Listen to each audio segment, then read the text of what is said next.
नमस्कार, मैं शंभुजाल शर्मा और आप देख रहे हैं एफक्यू समाचार। आज हम सिर्फ खबर नहीं लेकर आए हैं, आज हम आपके सामने एक ऐसा क्रांतिकारी दस्तावेज रख रहे हैं। एक ऐसी रिपोर्ट है जिसे देखकर शायद आपको गुस्सा भी आए, अफसोस भी होगा और एक सवाल तो जरूर उठेगा, आखिर किसानों के साथ ही ऐसा अन्याय क्यों हो रहा है? क्यों हमारे देश में दो तरह की अर्थव्यवस्था चल रही है? क्यों एक और कंपनियों की कमाई आसमान छू रही है और दूसरी ओर किसान आज भी 2 जून की रोटी के लिए भी संघर्ष कर रहा है? साथियों, एक देश में दो अर्थव्यवस्थाएं, किसान का पसीना सस्ता और कंपनियों का महंगा मुनाफा क्यों? मैं इस ओर आपका ध्यान आकर्षित करना चाहूंगा। सिर्फ 2 मिनट चाहिए आपके।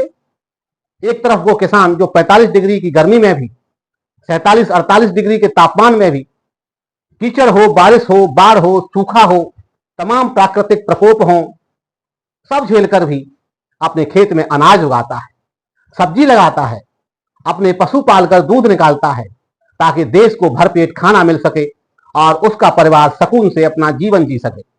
और दूसरी तरफ वो कंपनियां हैं जो सिर्फ एक प्रोडक्ट के दाम 10 साल में 200 से 500% तक बढ़ा देती हैं। सवाल ये नहीं कि ये कंपनियां क्यों कमा रही हैं, सवाल ये है किसान क्यों नहीं कमा पा रहा है। देश की अर्थव्यवस्था में, देश की आबादी में सबसे बड़ा योगदान करने वाला किसान क्यों पीछे रहता चला जा रहा है? लगातार इसके लिए तमाम तरीके के वादे किए जाते रहे, तमाम तरीके के इनको लॉलीपॉप दिए जाने की बात करती जा रही है, लेकिन ये क्यों नहीं बढ़ पा रहा है? इनके बीजों के पैकेट और तमाम प्रकार के उत्पादों के पैकेटों पर 200 से 300% महंगे हो चुके हैं। इन कंपनियों की बैलेंस शीट पर अगर नजर डालें, साल भर का अगर रिकॉर्ड देखते हैं तो साथियों आप आश्चर्यचकित रह जाते हैं। इनके शेयर्स में लाखों लोग निवेश कर रहे हैं और साथियों फायदा उठा रहे हैं। हर साल इनके निवेशक बढ़ रहे हैं, हर साल इनकी बैलेंस शीट बढ़ रही है, लेकिन जिनके दम पर ये सब कुछ चल रहा है, जिनके दम पर इनके हौसले बुलंद हैं, वो किसान आज भी फटे हाल है। अब साथियों बात करते हैं किसानों की किस्मत। वही खेत, वही मेहनत, पर कीमतें जस की तस। अब आप एमएसपी यानी मिनिमम सपोर्ट प्राइस की कहानी सुनिए। साथियों, एमएसपी की बात करते हैं तो बीते 10 सालों में तमाम सारे फसल के जो किसानों द्वारा उत्पाद हैं उनका एमएसपी लगभग 60-70% ही बढ़ा है। गेहूं पे तो मात्र 50%, 60% ही बढ़ा है। लेकिन इस दौरान तमाम सारे उर्वरक, तमाम सारे कीटनाशक, तमाम सारे और अन्य पदार्थ जो खेती में प्रयोग होते हैं, दवाएं साथियों, उन पर लगभग 300 से 500% तक की वृद्धि हो गई है। दूध की कीमत की आप बात कर लीजिए, 10 साल में सिर्फ 10-12 रुपए ही बढ़ी है। लेकिन जो पशु आहार है, पशु का चारा है, वो साथियों 250 से 300% तक महंगा हो गया है। टमाटर, भिंडी, बैगन, आलू किसान औने पौने भावों में बेचता है क्योंकि मंडी में भाव नहीं मिलते हैं। साथियों, अब बात करते हैं उर्वरकों पर भारी सब्सिडी, लेकिन फायदा किसे है? सरकार कहती है हम किसानों को राहत देने के लिए सब्सिडी देते हैं। तो आइए देखते हैं सरकार किस प्रकार की सब्सिडी देती है और किसे इस चीज का फायदा मिलता है। डीएपी की असली कीमत आज की डेट में लगभग 2433 रुपए गवर्नमेंट के द्वारा निर्धारित की गई है। आप देख सकते हैं, आप किसान हैं, आपके घर में एक डीएपी का खाली पैकेट पड़ा हो जो पिछले साल आलू किसानों ने खरीदा था, तो उस पर साफ लिखा है 2433 रुपए का इसका असल मूल्य है और इस पर सब्सिडी दी जा रही है वो साथियों 1083 रुपए की है। किसान को मिलता है 13 से 50 रुपए, यानी सरकार इस पर 1083 रुपए की सब्सिडी खुद वहन कर रही है। यूरिया की असली कीमत की बात करते हैं तो लगभग 1589 रुपए हो जाता है और इस पर सब्सिडी की बात करते हैं तो इसमें 1322 रुपए की सब्सिडी है और किसान को ये 266 रुपए में मिलता है। लेकिन असल सवाल क्या है यहाँ? वो ये है साथियों, जब कीमतें बढ़ती जा रही हैं तब ये सब्सिडी असल में किसको बचा रही है? साथियों, 2010 में क्या था हाल, आप इसको देखते हैं। थोड़ा सा पीछे चलते हैं। 2010 में डीएपी 900 से 1000 रुपए की बीच थी और सब्सिडी इस पर 500 रुपए की थी और यूरिया उस समय 280 रुपए का था, 300 रुपए का भी मिलता था, लेकिन उस समय सब्सिडी इस पर 200 रुपए की थी। सरकार का उस समय 2010 में कुल सब्सिडी पर जो खर्च था वो साथियों 62,000 करोड़ रुपए का था। अब इस समय जो सरकार पर सब्सिडी का जो बोझ है वो लगभग साथियों 1,75,000 करोड़ रुपए को पार कर चुका है। मतलब कंपनियों के मुनाफे का बोझ सरकार किसानों के नाम पर उठा रही है। तो क्या सरकार किसानों पर एहसान कर रही है? नहीं, ये सिर्फ एक आपका भ्रम है और सरकार के द्वारा आपके बीच फैलाया हुआ ये एक जीता जागता भ्रम है। असल में सब्सिडी एक बिचौलिया मॉडल बन चुका है। किसान को तो कुछ खास राहत नहीं, लेकिन कंपनियों को उसका माल बिकवा रही है सरकार। दवाइयों की कीमतें भी आसमान छू रही है। आप एक पैरासीटामोल की जो टैबलेट होती है, एक पिल्स होती है, वो अगर आप 10 साल पहले लेने जाते थे तो वो साथियों 1 रुपए की, 2 रुपए की आ जाती थी। आज वो साथियों 10 रुपए की और 20 रुपए की आ रही है।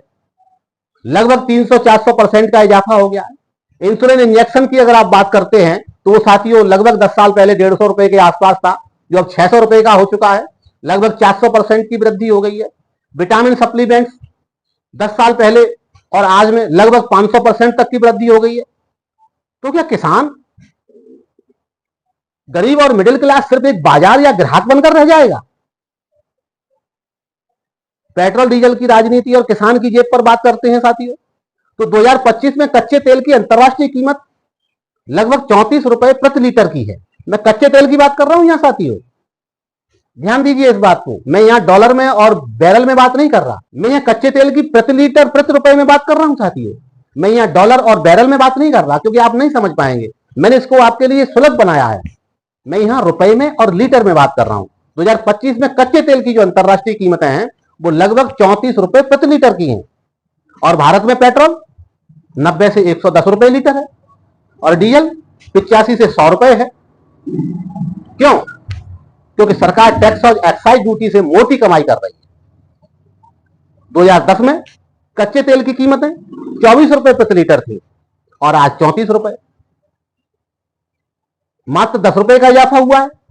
लेकिन महंगाई आपको जो मिल रहा है उसमें 100% से भी ज्यादा का हो गया है। इसका सीधा असर किस पर पड़ता है? किसान पर, यानी आप पर। सरकारें किसान को दे रही है फायदे और कंपनियों को फायदे। इस पे बात करते हैं साथियों। सरकार किसानों से आय दोहरी करने का, आय डबल करने का वादा करती है। मुझे नहीं लगता कि आज तक पूरा हुआ है।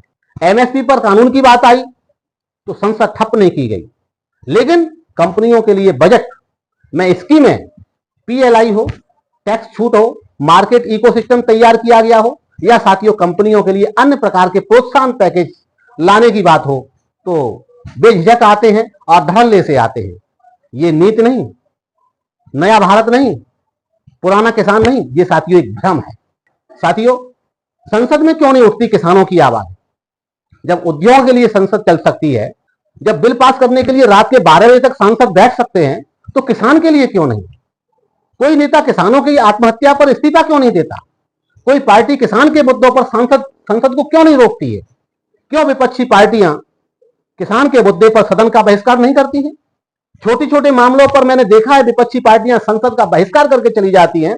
अभी हाल ही में देखा जा रहा है रॉबर्ट वाड्रा के मुद्दे पर पूरे देश में कांग्रेस पार्टी के द्वारा हू हल्ला मचाया जा रहा है।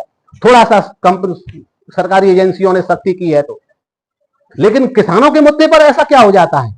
इन पार्टियों को जो तमाम सारे वायदे तो करती हैं किसानों को बरगलाने के लिए, किसानों से वोट पाने के लिए, लेकिन किसानों के नाम पर, उनके लिए कानून बनाने के नाम पर, उनके लिए योजना लाने के नाम पर या उनके हित के लिए ऐसा क्यों नहीं करती हैं ये पार्टियां? क्यों विपक्ष सिर्फ टीवी कैमरों तक ही सीमित रह जाता है? क्या किसान सिर्फ सहने वाला वर्ग बनकर रह जाएगा, जो धरती का सीना चीर कर अनाज निकालता है, जो अपनी जिंदगी खेतों में खपा देता है? उसे बदले में क्या मिलता है? कर्ज, आत्महत्या, सरकारी तमगा। आपके लिए तो सब्सिडी है। ऐसा क्यों? आप सवाल पूछिए, आप चुप मत रहिए।